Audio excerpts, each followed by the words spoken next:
کہ اللہ تبارک و تعالیٰ نے ہمارے ادھر دیکھیں جی، علماء کرام کے ساتھ ہمارے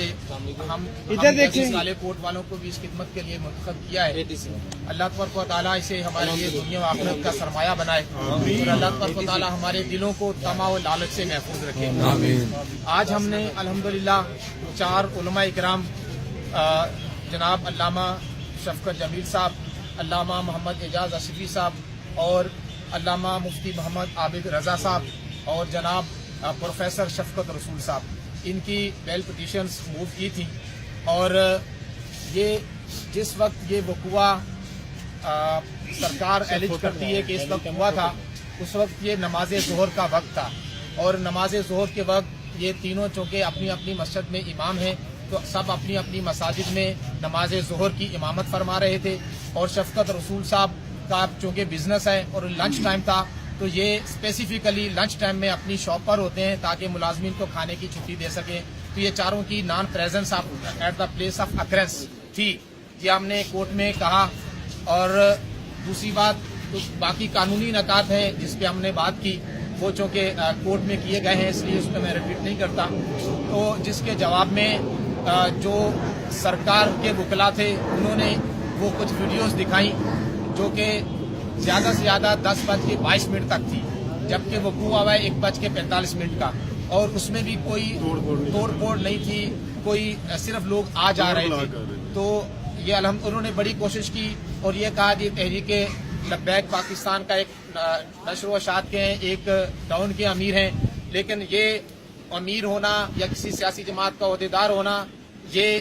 کوئی جرم نہیں ہے، لیکن بدقسمتی سے ہماری عدالتوں میں اور ہماری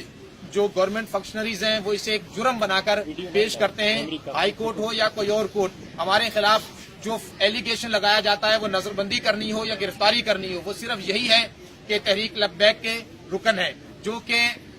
ڈسکریمنیشن ہے اور ایک معاشرے کے بہت بڑے طبقے کے ساتھ تفریق ہے، اور ہم یہ سمجھتے ہیں کہ یہ طرز عمل عوام کے دلوں میں اداروں کا، عدالتوں کا احترام زائل کرے گا اور ان کے دل میں مزید نفرت کے جذبات ابھارے گا، نہ یہ ملک کے لیے اچھا ہے، نہ یہ قوم کے لیے اچھا ہے، اور نہ ہی یہ اسلام کے لیے اچھا ہے۔ ایسا کرنا یقیناً یہ خودکشی کرنے کے مترادف ہے، لیکن ہمیں افسوس ہے کہ نہ جانے کن قوتوں کے اشارے پر وہ کون سے نادیدہ ہاتھ ہیں کہ جو نظر تو نہیں آتے لیکن جو کام کیا جا رہا ہے وہ ملک معاشرے کو تباہی اور بربادی کی جانب دھکیلا جا رہا ہے۔ ہم سب اس مسئلے میں پریشان ہیں اور ایک محب وطن شہری ہونے کے ناطے ہمارا دل انتہائی دکھی ہے، ہم بہت غمگین ہیں کہ آخر یہ ہو کیا رہا ہے کہ اس طرح تو جب کوئی مسئلہ ہوگا تو عوام کبھی بھی اداروں کی پیٹھ پہ کھڑی نہیں ہوگی، تو یہ بہت بڑی ایک سازش تیار کی جا رہی ہے۔ اللہ کرے کہ یہ ہمارے ادارے، ہماری مقتدر قوتیں یہ اس بات کو سمجھیں اور اس بات پہ غور کریں کہ ایسا کرنا کبھی ملک و قوم کے لیے اچھا نہیں ہے۔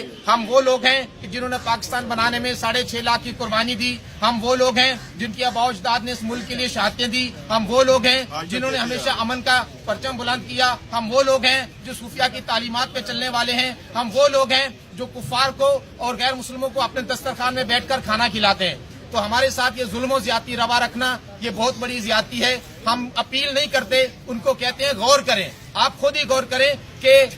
ہم اگر بات کریں گے تو شکایت ہوگی، آپ ہی اپنے طرز عمل پہ ذرا غور کریں، ہم اگر بات کریں گے تو شکایت ہوگی، اس لیے ہم کو خود سوچیں کہ ایسا کرنا ملک و قوم کے لیے بہتر ہے کہ نہیں۔ اللہ تعالیٰ ہم سب کا، ہماری قوم کا، ملک و ملت کا، پاک آرمی کا، پاک جوڈیشری کا اللہ تعالیٰ اس کا رسول حامی ناصر ہو، پاکستان زندہ رہے، تابندہ رہے، تا صبح قیامت اس پاکستان کا اللہ تعالیٰ تحفظ فرمائے، اور تاکہ ہماری نسلیں امن و آشتی کے ساتھ اس میں رہ کر اسلامی تعلیمات پر عمل کر سکیں۔ جزاک اللہ خیر۔ پاک فوج زندہ باد، پاکستان زندہ باد، پاکستان زندہ باد، پاکستان زندہ باد، پاک فوج زندہ باد، پاک فوج زندہ باد، پاک فوج زندہ باد، پاک عدلیہ زندہ باد، پاک عدلیہ زندہ باد۔ لبیک لبیک لبیک یا رسول اللہ، لبیک لبیک لبیک یا رسول اللہ، لبیک لبیک لبیک یا رسول اللہ۔ حسین رضوی صاحب زندہ باد۔